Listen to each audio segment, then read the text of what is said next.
নমস্কার তোমাদের সবাইকে সানা স্মাইল এডুকেশন সেন্টারে স্বাগত জানিয়ে আজকের ক্লাসটি শুরু করছি।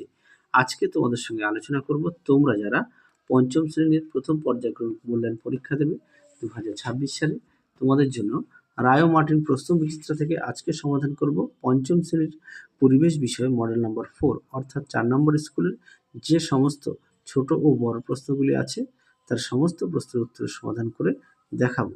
চলো দেরি না করে মূল বিষয়ে যাওয়া যাক। দেখো প্রথমে কি আছে, একে শূন্যস্থান পূরণ, ড্যাশ ত্বকের ক্যান্সার ঘটায়, উত্তরটা লিখবে অতি বেগুনি রশ্মি। 2 আছে মাছের ঘা সারাতে জলে যে রাসায়নিক ব্যবহার করা হয় তার নাম হলো পটাশিয়াম পার ম্যাঙ্গানেট। আরও একবার বলি, পটাশিয়াম পার ম্যাঙ্গানেট। 3 দেখো প্রথম স্টেথোস্কোপ আবিষ্কার করেন রেনে লিনেক। 4 দেখো মানুষের চুল থাকে চামড়ার বাইরের স্তরে। পরবর্তী দেখো ঠিক ভুল, এক একটা হবে ঠিক, 2 একটা হবে ভুল, 3 একটা হবে ভুল, 4 একটা হবে ঠিক। পরবর্তী দেখো কি আছে, 3 দাগে কি বলেছে, মাটির প্রধান 4টি উপাদান কি কি? এর প্রশ্ন দেখো উত্তর।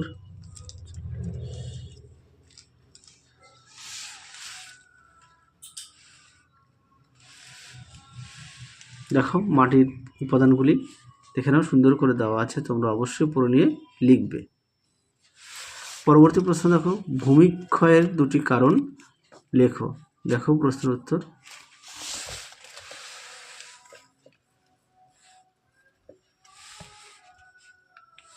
দেখো সুন্দর করে দেওয়া আছে, তোমরা এখান থেকে পয়েন্ট দিয়ে লিখবে। আর অবশ্যই সমস্ত বিষয়ে পাঠ্য বই খুঁটিয়ে পড়বে। পরবর্তী দেখো 3 দাগের, বৃষ্টির শুরুর কিছুক্ষণ পর বৃষ্টির জল ধরা হয় কেন? দেখো প্রশ্ন উত্তর।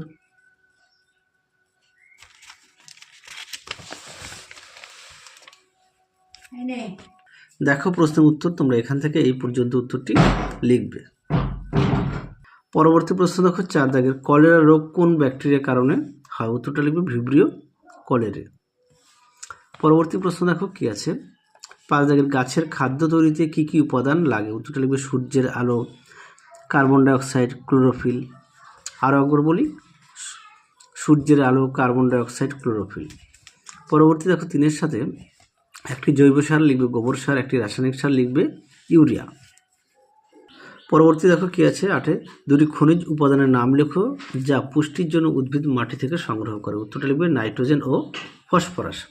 3-এ 9 দেখো জলের কয়েকটি উৎসের নাম লেখো। উত্তরটা লিখবে পুকুর, জল, বৃষ্টি, কুয়ো। 3-এ 10-এ দেখো পুকুরের জল নোংরা হয় কেন? উত্তরটা লিখবে গবাদি পশু স্নান করালে, জামা কাপড় কাচলে পুকুরের জল নোংরা হয়। পরবর্তী দেখো কি আছে, পরবর্তী প্রশ্ন আছে 4 দাগের, যে কোনো একটি প্রশ্নের উত্তর দাও যা প্রশ্নমান 2। 1-এ আছে এঁটেল মাটি ও বেলে মাটি। দেখো প্রশ্ন উত্তর।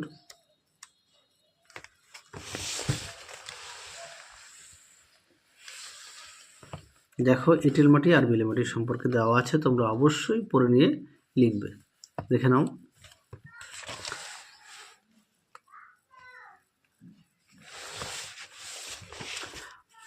পরবর্তী দেখো কি আছে, পার্থক্য বলেছে 4-এর 2-এ, মেরুদণ্ডী প্রাণী ও অমেরুদণ্ডী প্রাণীর পার্থক্য।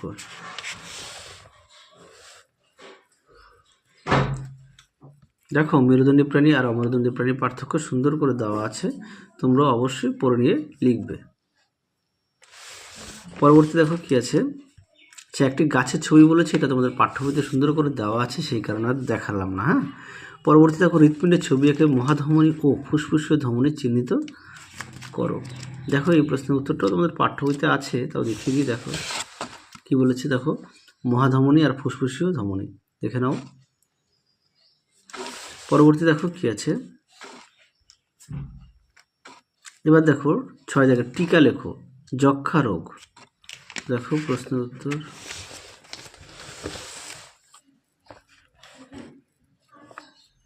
তোমরা এটা লিখতে পারো, যক্ষা কেন হয়, এখান থেকে এই পর্যন্ত পড়ে নিয়ে লিখবে। আর সঙ্গে এটা একটু অ্যাড করতে পারো, হ্যাঁ, যক্ষা রোগ কী কীভাবে ছড়ায়।